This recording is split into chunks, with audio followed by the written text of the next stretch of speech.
কোন কোন নাউনের পূর্বে আর্টিকেল বসে না? নাউন প্রধানত কত প্রকার? গণনার ভিত্তিতে নাউন হলো দুই প্রকার। NOUN noun. গণনার ভিত্তিতে নাউন হচ্ছে দুই প্রকার। এক নাম্বার হচ্ছে কি ভাইয়া? Countable noun. এক নাম্বার কি? Count, COUNT, count ABLE, countable noun. আর একটা হচ্ছে আনকাউন্টেবল নাউন, আনকাউন্ট, COUNTABLE। দেখো, প্লিজ অ্যাটেনশন, একবারে অ্যাটেনশন, খুব ইম্পর্টেন্ট ক্লাস। নাউন, নাউন গণনার ভিত্তিতে নাউন কত প্রকার? Countable, uncountable. নাউন প্রধানত 5 প্রকার। নাউন প্রধানত কত প্রকার? 5 প্রকার। বাট গণনার ভিত্তিতে নাউন হচ্ছে 2 প্রকার, কাউন্টেবল এন্ড আনকাউন্টেবল। কাউন্ট মানে কি ভাইয়া? গণনা করা। আনকাউন্ট মানে গণনা করা নয়। কাউন্টেবল যে সকল নাউন গণনা করা যায় সেগুলো হচ্ছে কাউন্টেবল নাউন। আর আনকাউন্টেবল নাউন কি ভাইয়া? যে সকল নাউন গণনা করা যায় না সেগুলো হলো আনকাউন্টেবল নাউন। এখন আমি কিভাবে চিনবো আনকাউন্টেবল নাউন কোনগুলো? আনকাউন্টেবল নাউন চেনার উপায় হচ্ছে আমাকে অবশ্যই বাজারে যেতে হবে। বাজারে যে সব পণ্য বা দ্রব্য, মালামাল আমরা কি করি ভাইয়া? পরিমাপ করে ক্রয় করি। নুসরাত, কি করে ক্রয় করি? পরিমাপ করে ক্রয় করি। সে সকল দ্রব্য পণ্য হচ্ছে আনকাউন্টেবল নাউন। আমরা চাউল কি করি? চাউল কি আমরা গণনা করে ক্রয় করি? ভাই আমাকে 4 পিস চাউল দেন, না বলি যে মামা আমাকে 2 কেজি চাউল দেন। তাহলে রাইস, রাইস আমরা পরিমাপ করে ক্রয় করি। সো রাইস একটা কি ভাইয়া? Uncountable noun.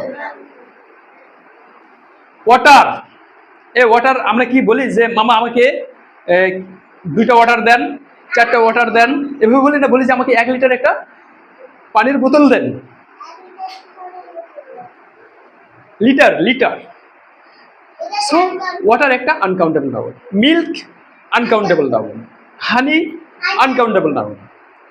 তাহলে আনকাউন্টেবল নাউনের পূর্বে আর্টিকেল বসে না। যে সকল নাউন গণ্য করা যায় না তাদের পূর্বে আর্টিকেল বসে না। আনকাউন্টেবল নাউনের পূর্বে আর্টিকেল বসে না। এখন কাউন্টেবল নাউন হচ্ছে আবার 2 প্রকার। এই কাউন্টেবল নাউন কত প্রকার? 2 প্রকার। এক নম্বর হচ্ছে singular countable noun, SINGULAR, singular countable noun. আর একটা হচ্ছে plural, plural, plural countable noun, COUN, count ABLE, countable noun. এই কি? Plural countable noun. এখানে প্লিজ অ্যাটেনশন, এই প্লুরাল কাউন্টেবল নাউনের পূর্ব আর্টিকেল বসে না। এই আর্টিকেল কোথায় কোথায় বসে না? আনকাউন্টেবল নাউনের পূর্বে বসে না, আর প্লুরাল কাউন্টেবল নাউনের পূর্বে বসে না। বসে কোথায়? Singular countable noun. এবং সিঙ্গুলার কাউন্টেবল নাউনটা অবশ্যই কমন নাউন হতে হবে। Common, COMMON, common. Singular common নাউনের পূর্বে is always A and B তিনটাই বসে। A and B, THD, A and B তিনটা আর্টিকেলই বসে। কোথায়? Singular, singular countable noun. অবশ্যই এটা কি হতে হবে? Common noun. অবশ্যই কি হতে হবে? Common singular, singular common noun. Singular common নাউনের পূর্বে is always A and B বসে, এটা মাথায় রাখবা। সিঙ্গুলার কমন নাউনের পূর্বে ইজ অলওয়েজ কি বসে? A and B তিনটা আর্টিকেলই বসে। এখন কথা হচ্ছে ভাইয়া, স্যার কমন নাউন কি?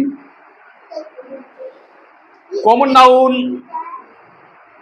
চেনার একেবারে ইজি ওয়ে, যে নাউনের বহু বচন হয়। যে নাউনের কি হয়? বহু বচন হয়। একমাত্র কমন নাউনেরই বহু বচন হয়। এই প্রপার নাউনের বহু বচন হয়। প্রপার নাউন কি? সুমাইয়া, নুসরাত, এগুলো নির্দিষ্ট নাম, এগুলো একটা প্রপার নাউন না? এগুলোর বহু বচন হয়? একমাত্র কমন নাউনেরই বহু বচন হয়। কেমন? তাহলে এখন আমাকে জানতে হবে যে কমন নাউনটা কি। কমন নাউনটা সাধারণত সংজ্ঞা যদি দিতে চাই তাহলে এমন হবে যে কোনো ব্যক্তি, বস্তু বা স্থানের আলাদা আলাদা নাম না বুঝিয়ে তাদেরকে যদি একত্রে একটি নামে ডাকা হয় বা একটি নামে বোঝানো হয় তাহলে সেটাই হবে আমার কি? Common noun. কোনো ব্যক্তি, বস্তু বা স্থানকে যদি আলাদা আলাদা নামে না ডেকে তাদেরকে যদি একত্রে একটা নামে ডাকানো হয় তাহলে ওই নামটাই হবে কি কমন নাউন। নুসরাত, নূর, রাফি এগুলো হলো নির্দিষ্ট নাম, আলাদা আলাদা নাম। এই নামগুলোকে যদি আমরা একত্রে বলি স্টুডেন্ট, ভুল হবে? সুমাইয়া, আনিকা, নুসরাত, রাফি, নূর, ইসমাইল এবং কে? হ্যাঁ বলো, লাবিব শাহ। এগুলো সব আলাদা আলাদা নাম। এগুলো কি সব আলাদা আলাদা নাম। এই আলাদা নামগুলোকে যদি আমি একত্রে স্টুডেন্ট বলি, আমরা সবাই স্টুডেন্ট না? সো এই স্টুডেন্টটা একটা কমন নাম, কমন নাউন স্টুডেন্ট। এগুলোকে যদি ফের আবার সেপারেট করি, যে আনিকা, সুমাইয়া, নুসরাত এরা কি গাল? আনিকার, সুমাইয়া, নুসরাত এরা প্রপার নাউন। এদের সমষ্টি কি ভাইয়া? এদেরকে একাত্তরে কি বলা যায় না যে গাল? নূর, লাবিব, রাফি এদেরকে বয় বলা যায় না? এ বয়কে কি প্লুরাল করা যায়, বয়েস করা যায়? তাহলে বয়েস, যে নাউনটার কি করা যায়, প্লুরাল করা যায়, সেটাই হল কমন নাউন। এক কথা শেষ। যে নাউনের কি করা যায়, প্লুরাল করা যায়। I M a teacher, teacher একটা কমন নাউন। কেন টিচার কমন নাউন? কারণ টিচার্সও হয়, টিচার্স হয়, বহুবচন করা যায়। গার্ল, গার্লস বহুবচন করা যায়। কমন নাউন কিভাবে চিনবো? যে সকল নাউনের, লিখো কমন নাউন চিনার উপায়। কমন নাউন চেনার উপায়।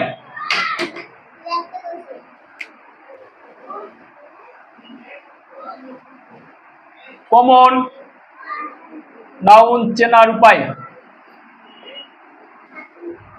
চেনার উপায় কি? এর বহুবচন হয়। কি হয় ভাইয়া? বহু বহুবচন করা যায়। যেমন এই দেখো স্টুডেন্ট, এই স্টুডেন্টকে কি স্টুডেন্টস করা যাবে? সো এটা একটা কমন নাউন। বয়, বয়কে কি বয়েস করা যাবে? সো বয় একটা কমন নাউন। গার্ল, গার্লকে কি গার্লস করা যাবে? এ river, river R I V E R river, রিভারকে রিভার্স করা যায় না? নদীগুলো। বুক, বি ডব্লিউ কে বুক, বুককে কি বুকস করা যায় না? যেগুলোই বহুবচন করা যায় সেইগুলো কি? এ পেন, পেন পেন্স করা যায় না? সব পেন্স একটা কমন নাউন। আন্ডারস্ট্যান্ড? আজকের ক্লাস এতটুকুই। আজকের ক্লাস ভাইয়া এতটুকুই। কালকে এরপরে দেখাবো যে সিঙ্গুলার, সিঙ্গুলার কমন নাউনের এ এন দি বসে, কোথায় এ বসে, কোথায় এন বসে, কোথায় দি বসে, একবারে ক্লিয়ার হয়ে যাবে। এখন আমি রুলসের মধ্যে আসবো।